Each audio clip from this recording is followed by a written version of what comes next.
ꯗꯁꯤ ꯂꯩꯇꯦ ꯍꯥꯏꯔꯒꯅ ꯁꯨꯃꯥꯏꯅ ꯁꯤꯒꯤ ꯃꯦꯒꯤ ꯀꯞꯀꯤ ꯁꯥꯏꯖꯁꯦ ꯁꯤ ꯑꯗꯨꯝ ꯇꯧꯕꯤꯔꯁꯨ ꯌꯥꯏꯑꯕꯀꯣ.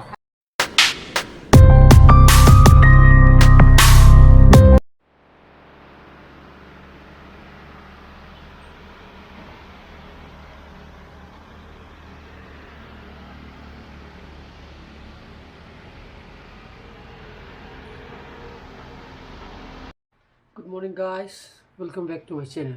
मैं नॉय भी न करे हजे 7:40 ताक रहे पको जने सन पागी मागी ऑनलाइन के टेस्ट तो न बागी लैपटॉप न सेम के सिलांग तब का थम तदे पको फ्रेंड फॉसेट एक थारा पगा तो को या न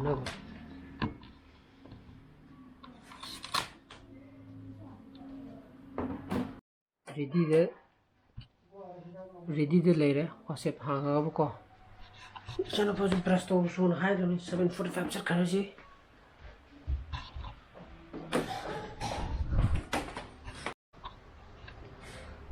lora ba mutu ba lora ba luidriya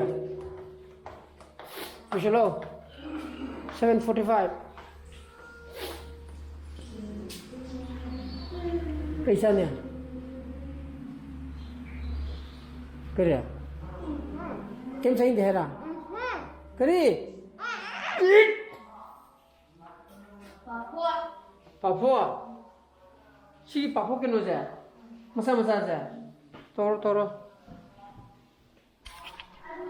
ha masala tha as kata di masala no da papua ji da ma si papua ji ne ko hobi 시제 아붕아 라오 형이 하루도 괜찮아 name class section roll number 능 타보도 모두 타도가 ready 레이로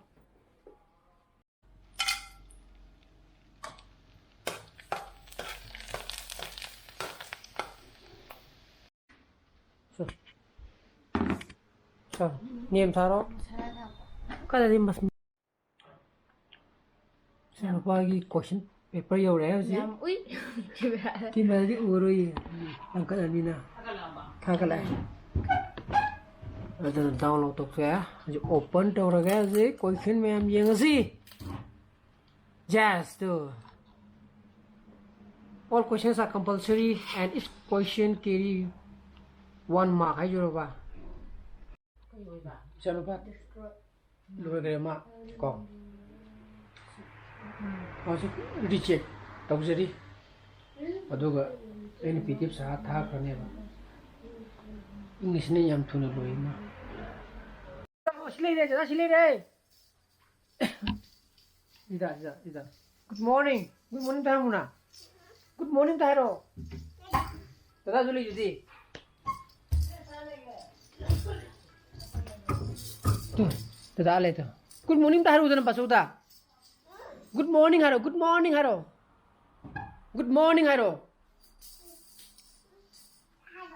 Haro ya. Tani.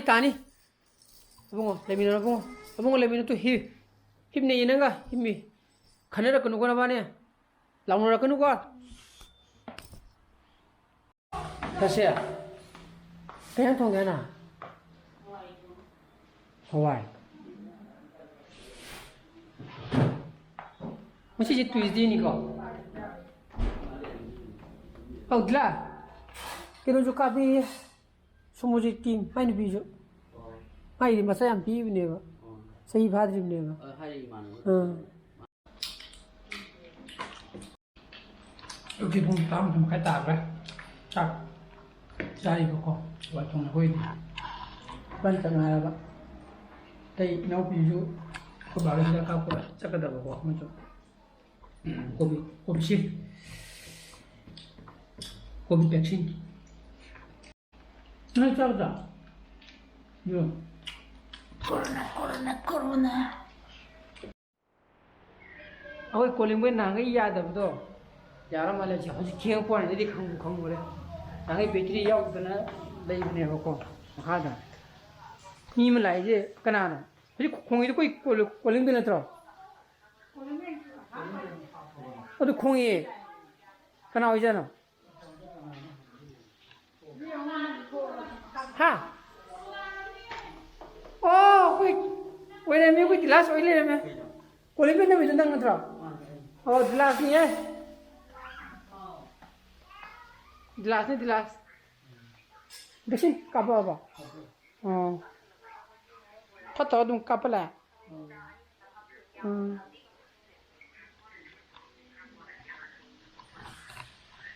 ꯑꯩꯈꯣꯏ ꯅꯍꯥꯟ ꯑꯣꯏ ꯂꯩꯔꯝꯃꯦ ꯃꯤ ꯊꯣꯛ ꯑꯣꯏꯔꯝꯗ꯭ꯔꯦ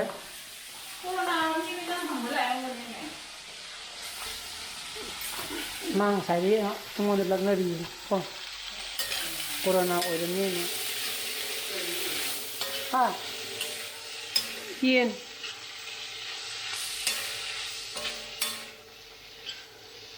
ꯌꯦꯟ ꯀꯦꯅꯤ ꯑꯉꯥꯡꯒꯤꯗꯣ ꯍꯧꯕꯤꯒꯦ ꯇꯧꯕꯅꯤ ꯄꯨꯡ 4:30 ꯇꯥꯁꯟꯈ꯭ꯔꯦ ꯁꯤ ꯆꯥ ꯊꯛꯄ ꯂꯣꯏꯔꯒ ꯂꯩꯒꯤ ꯁꯦꯝꯕꯒꯤ ꯑꯃ ꯅꯝꯒꯗꯕꯀꯣ ꯑꯗꯨ ꯅꯝꯃꯛꯀꯦ 시딩오봐 맞춰 하게봐 비비 시딩오 네 마마도 세 솜드네 히다 까불어보네요 우린 시드네 함라 마마기 솜도 어두네 가작 다가도 보고 강어봐 그러면 다두봐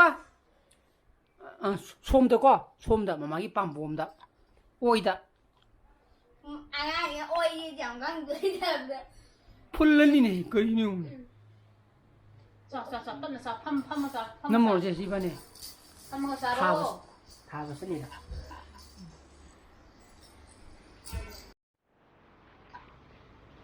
오마시 탕돌이 이제 나무 커팅 또기부도네 보고 또 तारीख 53다 타터루 한다키 누밋 트라니 같은 파레 나무도 꽤 누밋 꾸니다 기노 또우니 하이다 하세자 20 days 나니 follow up 동니 하기 미도 ꯈꯪꯗꯦ 마 10 days 부터리지 ꯀꯩ ꯑꯣ 10 days 하이브로 ꯑꯣ 10 days 하기ꯕ 오래 말래 아주 옥토에 아직 hogdore 오나이 10 days 하기바 아니 20 days 네 칸다 홍독들이 다 탐을 해 간다 어디 시디 좀 하고 야래 내가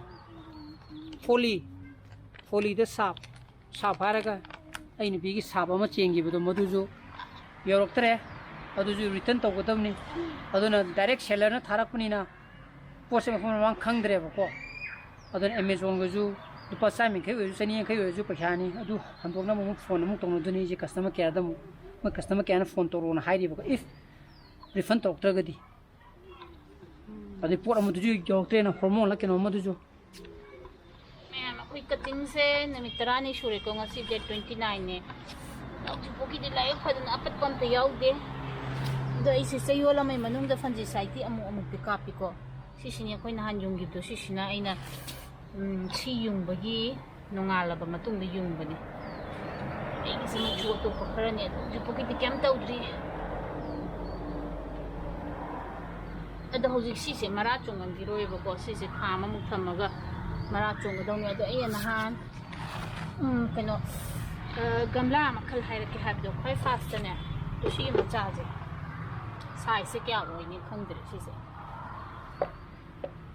ꯁꯥꯏꯖꯁꯦ ꯀꯌꯥ ꯑꯣꯏꯗꯣꯏꯅꯣ ꯈꯪꯗ꯭ꯔꯦ ꯁꯤ 10ꯒꯨꯝꯕ ꯑꯣꯏꯗꯧ ꯃꯥꯜꯂꯦ 10 ꯁꯦꯟꯇꯤꯃꯤꯇꯔ 10 to 15ꯒꯤ ꯃꯑꯣꯡꯗ ꯂꯩꯔꯅꯤ ꯗꯥꯏꯃꯤꯇꯔꯁꯦ ꯁꯨꯃꯥꯏꯅ ꯁꯥꯃꯨꯛ ꯆꯥꯎꯕ ꯃꯆꯥ ꯅꯠꯇ꯭ꯔꯒ ꯁꯥꯃꯨꯛ ꯆꯥꯎꯕꯁꯦ ꯑꯗ ꯁꯤ ꯂꯩꯇꯦ ꯍꯥꯏꯔꯒꯅ ꯁꯨꯃꯥꯏꯅ ꯁꯤꯒꯤ ꯃꯦꯒꯤ ꯀꯞꯀꯤ ꯁꯥꯏꯖꯁꯦ ꯁꯤ ꯑꯗꯨꯝ ꯇꯧꯕꯤꯔꯁꯨ ꯌꯥꯏꯑꯕꯀꯣ ꯍꯥꯏꯕꯗꯤ ꯈ꯭ꯋꯥꯏ ꯐꯥꯁꯇ ꯇꯧꯗꯣꯏꯁꯦ ꯒꯝꯂꯥ ꯃꯆꯥꯗ ꯍꯥꯟꯅ ꯍꯨꯟꯗꯣꯛꯄꯤꯒꯗꯧꯅꯦꯕꯀꯣ ꯑꯗꯨꯗꯤ ꯁꯤꯁꯤꯅ ꯈ꯭ꯋꯥꯏꯗꯒꯤ ꯁ꯭ꯃꯣꯂꯦꯁ ꯁꯥꯏꯖ ꯑꯣꯏꯔꯦ ꯍꯥꯏꯔꯕ ꯁꯤ ꯃꯈꯥ ꯑꯣꯏꯔꯁꯨ ꯀꯩꯁꯨ ꯀꯥꯏꯗꯦ ꯑꯗ ꯁꯨꯃꯥꯏꯅ ꯃꯆꯥꯁꯦ ꯊꯝꯗꯣꯏꯁꯦ ꯊꯥ 2ꯃꯨꯛ ꯊꯝꯒꯅꯦꯕ ꯑꯩꯈꯣꯏꯅ ꯗꯥꯏꯔꯦꯛ ꯑꯆꯧꯕꯗ ꯍꯣꯡꯗꯣꯛꯑꯣꯏꯕꯀꯣ ꯑꯗꯨꯒ ꯁꯤꯒꯤ ꯃꯇꯨꯡꯗ ꯁꯨꯃꯥꯏꯅ ꯗꯥꯏꯔꯦꯛ ꯆꯥꯎꯕ ꯑꯃ ꯅꯠꯇ꯭ꯔꯒꯅ ꯁꯤꯒꯤ ꯁꯥꯏꯖꯁꯦ ꯃꯔꯛꯇ ꯅꯠꯇꯦ ꯍꯥꯏꯔꯒꯅ ꯁꯤꯒꯤ ꯁꯥꯏꯖꯁꯦ ꯑꯣꯏꯔꯁꯨ ꯌꯥꯔꯦ ꯁꯤꯗ ꯍꯥꯏꯗꯤ ꯂꯩꯗꯣ ꯈꯔ ꯌꯥꯝꯅ ꯁꯥꯠꯍꯟꯅꯤꯡꯕ ꯄꯥꯝꯃꯒꯗꯤ ꯈꯤꯇꯪ ꯆꯥꯎꯕ ꯇꯧꯕ ꯇꯥꯔꯦ ꯂꯩꯇ꯭ꯔꯒꯗꯤ ꯂꯩꯇ꯭ꯔꯦꯀꯣ ꯍꯥꯏꯕꯗꯤ ꯒꯝꯂꯥ 2ꯒꯤ ꯁ꯭ꯇꯦꯖꯇ ꯀꯩꯅꯣ ꯇꯧꯁꯦ ꯍꯥꯏꯕ ꯍꯦꯛ ꯗꯥꯏꯔꯦꯛ ꯁꯤꯒꯤ ꯀꯠꯇꯤꯡꯁꯤꯗꯒꯤ ꯑꯆꯧꯕꯗ ꯗꯥꯏꯔꯦꯛ ꯇꯧꯕ ꯇꯥꯔꯗꯤꯀꯣ ꯈꯪꯋꯥꯡ ꯋꯥꯡꯒ ꯃꯅꯥꯗꯨꯅ ꯗꯃꯥ ꯑꯃ ꯆꯥꯎꯔꯒ ꯂꯩ ꯃꯁꯤꯡ ꯌꯥꯝꯅ ꯑꯣꯏꯌꯦꯕ ꯆꯥꯎꯗꯤ ꯆꯥꯎꯔꯒ ꯂꯩ ꯃꯁꯤꯡ ꯌꯥꯝꯅ ꯑꯣꯏꯌꯦꯕ ꯑꯗꯨꯒꯤꯅꯦ ꯑꯗꯨꯒ ꯂꯩꯕꯥꯛꯁꯤꯅꯅꯦ ꯑꯍꯥꯟꯕꯒꯤ ꯀꯠꯇꯤꯡꯁꯤ ꯍꯦꯛ ꯍꯣꯡꯗꯣꯛꯀꯗꯕ ꯂꯩꯕꯥꯛꯁꯦ ꯁꯤꯒꯨꯝꯕꯁꯤ ꯃꯉꯥꯅꯦꯕ ꯑꯩꯅ ꯂꯣꯏꯁꯦ ꯆꯨꯝꯅꯒꯤ ꯂꯩꯕꯥꯛꯅꯤꯀꯣ ꯁꯤꯁꯦ ꯆꯨꯝꯅꯒꯤ ꯂꯩꯕꯥꯛꯅꯦ ꯑꯩꯒꯤꯁꯦ ꯁꯤꯒꯤꯁꯦ 5 ꯂꯧꯕꯤꯔꯅꯤ ꯑꯗꯩꯗꯤ ꯀꯝꯄꯣꯁ ꯍꯥꯏꯇꯥꯔꯦ ꯑꯩꯁꯤ ꯕꯔꯃꯤ ꯀꯝꯄꯣꯁꯅꯤ ꯌꯨꯝꯗ ꯁꯦꯝꯖꯕ ꯌꯨꯝꯗ ꯁꯦꯝꯕ ꯅꯠꯇꯦ ꯁꯤ ꯅꯍꯥꯟ ꯂꯩꯕꯗꯨꯅꯤ ꯑꯣ ꯀꯝꯄꯣꯁ ꯑꯃ ꯍꯥꯞꯄꯤꯔꯅꯤꯀꯣ ꯁꯤ ꯑꯅꯤꯁꯦ ꯇꯣꯈꯥꯏꯅꯔꯒ ꯑꯗꯨꯒ ꯁꯥꯞ ꯈꯤꯇꯪ ꯍꯥꯞꯄꯒ 1:5ꯇ 1:5ꯇ ꯁꯤꯁꯦ ꯁꯦꯝꯕꯤꯔꯣꯕ ꯍꯥꯟꯅ ꯁꯦꯝꯃꯒ ꯒꯝꯂꯥꯗ ꯍꯥꯟꯖꯜꯂꯒ ꯊꯝꯕꯤꯌꯨ ꯀꯦꯝ ꯍꯥꯞꯄꯣꯏꯀꯣ ꯑꯇꯩ ꯂꯩꯇꯦ ꯍꯥꯏꯔꯒꯁꯨ ꯁꯤꯒꯨꯝꯕ ꯃꯦꯒꯤꯒꯨꯝꯕ ꯅꯠꯇ꯭ꯔꯒ ꯁꯤꯒꯤ ꯁꯥꯏꯖꯀꯤ ꯒꯝꯂꯥꯗ ꯑꯗꯨꯝ ꯇꯧꯕꯤꯔꯁꯨ ꯌꯥꯕ ꯁꯨꯃꯥꯏꯅ ꯇꯧꯔꯒ ꯍꯥꯟꯅ ꯍꯥꯟꯖꯜꯂꯒꯀꯣ ꯊꯥꯒꯗꯕꯈꯩꯁꯦ ꯁꯨꯃꯥꯏꯅ ꯇꯧꯔꯒ ꯅꯨꯃꯤꯠ 10-20ꯃꯨꯛꯇꯤ ꯂꯩꯗꯅ ꯁꯨꯃꯥꯏꯅ ꯍꯥꯟꯅ ꯁꯦꯝꯕꯤꯔ ꯊꯝꯃꯣ ꯑꯣꯉꯁꯤꯗꯤ ꯁꯤ ꯊꯥꯡꯗꯣꯛꯀꯗꯕ ꯅꯠꯇꯦꯕ ꯅꯠꯇꯦ ꯑꯣꯀꯦ ꯀꯠꯇꯤꯡ ꯑꯞꯗꯦꯠ ꯇꯧꯕꯩ ꯋꯥꯅꯤ ꯑꯣ ꯍꯥꯏꯗꯤ ꯀꯌꯥꯝ ꯍꯤꯡꯉꯤ ꯀꯌꯥꯝ ꯍꯤꯡꯗꯦ ꯍꯥꯏꯕꯗꯣ ꯑꯣꯀꯦ ꯑꯗꯨꯒ ꯁꯤꯁꯦ ꯐꯔꯇꯤꯂꯥꯏꯖꯔ ꯀꯩꯝ ꯍꯥꯞꯈꯤꯔꯣꯀꯣ ꯑꯗꯨꯒ ꯁꯤꯒꯤꯁꯦ ꯑꯗꯨꯒ ꯆꯥꯎꯕꯁꯨ ꯌꯥꯝ ꯊꯤꯟꯒꯅꯦꯕꯀꯣ ꯁꯤꯗ ꯄꯠꯄ ꯍꯧꯔꯛꯏ ꯐꯟꯖꯤ ꯆꯥꯏꯅ ꯐꯪꯒꯁ ꯀꯥꯕ ꯑꯣ ꯁꯨꯃꯥꯏꯅ ꯍ꯭ꯋꯥꯏꯠ ꯄꯛꯂꯛꯏꯁꯦ ꯍ꯭ꯋꯥꯏꯠ ꯅꯠꯇꯦ ꯁꯤꯁꯦ ꯑꯃ ꯈꯤꯇꯪ ꯄꯠꯂꯛꯄꯗꯧꯅ ꯇꯧꯔꯤꯁꯦ ꯑꯣ ꯁꯤꯗ ꯄꯠꯂꯤꯁꯦ ꯑꯗꯨ ꯁꯤꯗꯤ ꯃꯁꯥꯒꯤꯅꯤ ꯁꯤ ꯑꯩ ꯐꯟꯖꯤ ꯆꯥꯏꯅ ꯁꯤ ꯐꯪꯒꯁ ꯀꯥꯕ ꯍꯧꯔꯛꯏꯁꯤ ꯎꯕ꯭ꯔꯥ ꯅꯣꯡ ꯆꯨꯕꯅꯤꯅ ꯁꯤ ꯑꯗꯨꯒ ꯅꯨꯃꯤꯠ 5ꯅꯤ ꯈꯨꯗꯤꯡꯒꯤ ꯐꯟꯖꯤ ꯀꯥꯞꯄꯗꯤ ꯌꯥꯗꯕꯅꯦ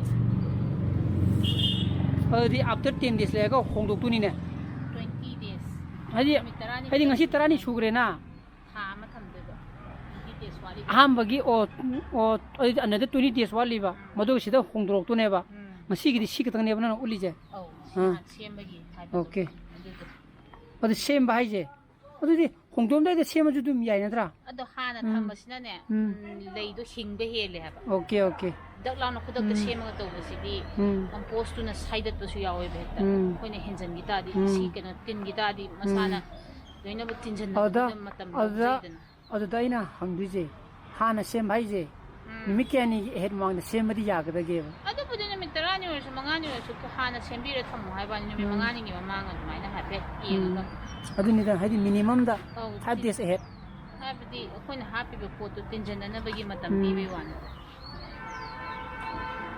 ꯑꯗꯨꯗꯤ ꯍꯧꯖꯤꯛ ꯒꯝꯂꯥꯒꯤ ꯁ꯭ꯇꯦꯖꯁꯦ 1 2 ꯆꯠꯇꯣꯔꯣ 3 ꯆꯠꯇꯣꯔꯣ ꯑꯅꯤ ꯑꯣ ꯑꯗꯨꯗꯤ ꯁꯤꯗ ꯊꯥꯔꯒꯅ ꯂꯥꯁꯇ ꯁꯤꯒꯤ ꯑꯆꯧꯕꯗ ꯆꯣꯡꯉꯛꯄ ꯇꯥꯔꯦ ꯑꯣ ꯗꯥꯏꯔꯦꯛ ꯑꯗꯨ ꯃꯌꯥꯝꯒꯤ ꯃꯣꯏ ꯑꯦꯛꯖꯤꯕꯤꯁꯟꯗꯒ ꯇꯧꯕꯗꯗꯤ ꯁ꯭ꯇꯦꯖ 3 ꯆꯠꯄꯅꯦ ꯑꯗꯣ ꯑꯩꯈꯣꯏꯗꯤ ꯄꯩꯁꯥ ꯂꯩꯇꯕꯅ ꯒꯝꯂꯥ ꯂꯩꯇꯦ ꯈꯤꯇꯪ ꯇꯧꯁꯦ ꯑꯗꯨꯅꯤ ꯁ꯭ꯀꯤꯞ ꯑꯃ ꯇꯧꯔꯁꯦꯕ ꯍꯥꯏꯕꯗꯤ ꯑꯩꯈꯣꯏꯗꯤ ꯌꯨꯝꯗ ꯐꯖꯅꯕ ꯊꯥꯕꯅꯦ ꯑꯩꯈꯣꯏꯁꯤꯅ ꯕꯖꯦꯠ ꯐ꯭ꯔꯦꯟꯂꯤ ꯑꯗꯨꯅꯦ ꯀꯝꯄꯤꯇꯤꯁꯟ ꯌꯥꯎꯒꯗꯕ ꯅꯠꯇꯦꯗꯅ ꯅꯠꯇꯤꯌꯦ ꯑꯩꯈꯣꯏꯒꯤꯁꯤꯅ ꯂꯣ ꯏꯀꯣꯅꯣꯃꯤ ꯀꯣ ꯂꯣ ꯕꯖꯦꯠ ꯑꯗꯨꯒ ꯍꯥꯏ ꯄ꯭ꯔꯣꯗꯛꯇꯤꯞ DIYꯗ ꯇꯧꯕ ꯉꯥꯛꯇꯅꯦꯕ ꯑꯩꯈꯣꯏꯗꯤ ꯑꯗꯣ ꯃꯃꯥꯡꯒꯤꯗ ꯑꯩꯅ ꯇꯧꯕ ꯀꯥꯟꯗ ꯁꯤꯒꯤ ꯃꯦꯒꯤ ꯀꯞꯁꯦ ꯂꯩꯇꯗꯅ ꯒꯝꯂꯥꯁꯨ ꯂꯩꯇꯕ ꯑꯗꯨꯗꯩꯗ ꯗꯤꯁꯄꯣꯖꯦꯕꯜ ꯒ꯭ꯂꯥꯁ ꯏꯁꯤꯡ ꯊꯛꯅꯕꯒꯤ ꯒ꯭ꯂꯥꯁ ꯈ꯭ꯋꯥꯏ ꯆꯥꯎꯕꯗꯣ ꯑꯗꯨꯗ ꯊꯥ 1 ꯃꯈꯥꯏ ꯑꯗꯨꯃꯥꯏꯅ ꯑꯗꯨꯝ ꯊꯝꯕ ꯌꯥꯕꯅꯦ ꯑꯗꯨ ꯇꯧꯕꯤꯔꯁꯨ ꯀꯩꯁꯨ ꯀꯥꯏꯗꯦ ꯑꯗꯨꯅꯕꯨ ꯍꯦꯟꯅ ꯐꯅꯤꯕꯣ ꯂꯨꯄꯥ 10ꯒꯤ 5ꯗ ꯀꯩꯅꯣ ꯇꯧꯔꯛꯑꯅꯤ ꯍꯥꯏꯗꯤ ꯆꯨꯝꯗ꯭ꯔꯣ ꯑꯗꯨꯗ ꯍꯥꯞꯄꯒꯁꯨ ꯀꯩꯁꯨ ꯀꯥꯏꯗꯦ ꯍꯥꯏꯗꯤ ꯁꯤꯗꯤ ꯖꯁ ꯍꯥꯏꯗꯤ ꯉꯁꯥꯏꯒꯤ ꯊꯝꯃꯒ ꯍꯣꯔꯦꯟ ꯀꯣꯟꯅ ꯇ꯭ꯔꯥꯟꯁꯐꯔ ꯇꯧꯗꯣꯏꯅꯤꯅꯀꯣ ꯏꯀꯣꯅꯣꯃꯤꯗꯣ ꯑꯣꯏꯗꯅ 2 months ꯈꯛꯇꯪꯅꯦꯕ ꯑꯗꯨꯗꯩ ꯇꯧꯗꯣꯏꯁꯦ ꯑꯗ ꯇꯧꯕꯇꯕꯨ ꯑꯗꯨꯗꯩꯗ ꯍꯥꯔ ꯍꯥꯞꯄꯗꯤ ꯈꯤꯇꯪꯗꯤ ꯅꯨꯡꯉꯥꯏꯇꯦꯀꯣ ꯑꯗꯨ ꯑꯣꯏꯇꯥꯔꯁꯨ ꯑꯗꯨꯝ ꯃꯦꯅꯦꯖ ꯇꯧꯕ ꯑꯗꯨꯝ ꯌꯥꯕꯅꯦ ꯐꯔꯦꯅꯦ ꯃꯗꯨꯗ ꯍꯥꯞꯄꯦ ꯈꯜꯂꯁꯤꯅꯦ ꯒꯝꯂꯥꯒꯤ ꯇꯥꯏꯞꯇ ꯃꯈꯥꯗ ꯍꯨꯠꯀꯗ꯭ꯔꯣ ꯍꯨꯠꯇꯣꯏꯅꯦ ꯑꯗꯨ ꯇꯧꯔꯝꯗꯥꯏꯗ ꯂꯣꯏꯅ ꯍꯨꯠꯀꯗꯣꯏꯅꯦ ꯒꯝꯂꯥ ꯂꯣꯏ ꯍꯨꯠꯇꯣꯏꯅꯦ ꯑꯩꯈꯣꯏ ꯑꯗꯨꯗꯤ ꯂꯣꯏꯔꯦ ꯉꯁꯤꯒꯤ ꯑꯁꯤꯗ ꯉꯁꯤꯒꯤ ꯂꯣꯏꯔꯦ ꯑꯗꯨꯅ ꯑꯐꯇꯔ 20 days ꯑꯃꯨꯛ ꯑꯞꯗꯦꯠ ꯅꯠꯇ꯭ꯔꯥ 10 days ꯈꯨꯗꯤꯡꯒꯤ ꯑꯩꯅ ꯑꯞꯗꯦꯠ ꯇꯧꯒꯦ ꯍꯥꯏ ꯑꯣ 10 days ꯈꯨꯗꯤꯡꯒꯤ ꯑꯞꯗꯦꯠ ꯇꯧꯕ ꯑꯗꯨꯒ 20 days ꯂꯩꯔꯒꯅ ꯇ꯭ꯔꯥꯟꯁꯐꯔ ꯇꯧꯗꯣꯏꯅꯦꯕ ꯑꯗꯣ ꯁꯤ ꯀꯠꯇꯤꯡꯁꯦ ꯉꯁꯤ ꯑꯩ ꯈꯔ ꯑꯃꯨꯛ ꯀꯛꯈꯤꯅꯦꯕꯀꯣ ꯍꯥꯏꯗꯤ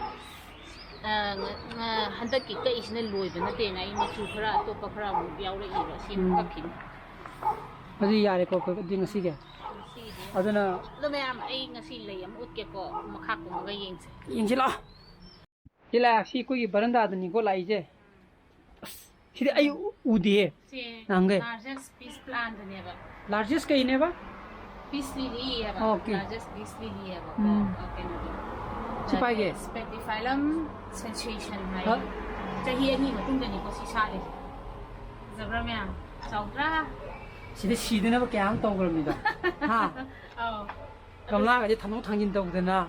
Sigi leije kaino khangdabidane aina thage do si Adu ko na lei sala kana khangira ba. natte satri kandai budi khangi Okay.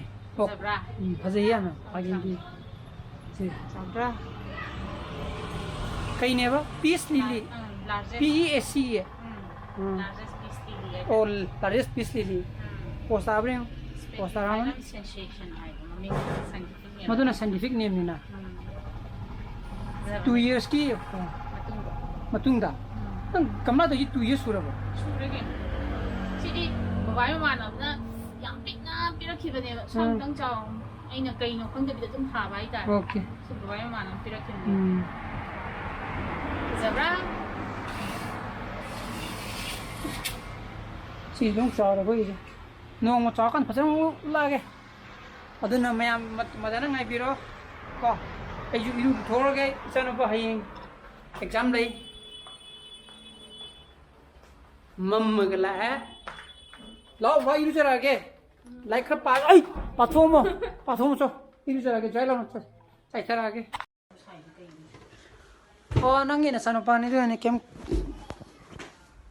isa na pa na mani ni isa pung nipan tagre tu ada gari je udre ba ko pung nipan tagre ngasa pung taru khai lap tegi chano pa ga la angka tala kone hojikata loi dengari khar law khong toro ga takre ngasi angka ni yad re nahangay sumtak ta ba ngasi nong mada pulam na ni angang ni makok to den namjan na ba na di angang do pukhak ta ati da nangai dum ta di man khangpote ko adun du re du ngasa gi ai ni pina ba ma gi lai gi do na ne ye yeng biro ado ngasa gi peace lily do phase phase di do comment na pibira mu ko ado another 10 days ta mu follow up to mayam ngai minerasi ado ngasi gi project matang di lo senjara gi project pan botho ga di like to biro mo share to biro no video so biro subscribe to biro mo ko ngi sana ba sele bio so please be safe and be healthy bye bye bye bye to good night. Good night. Cute.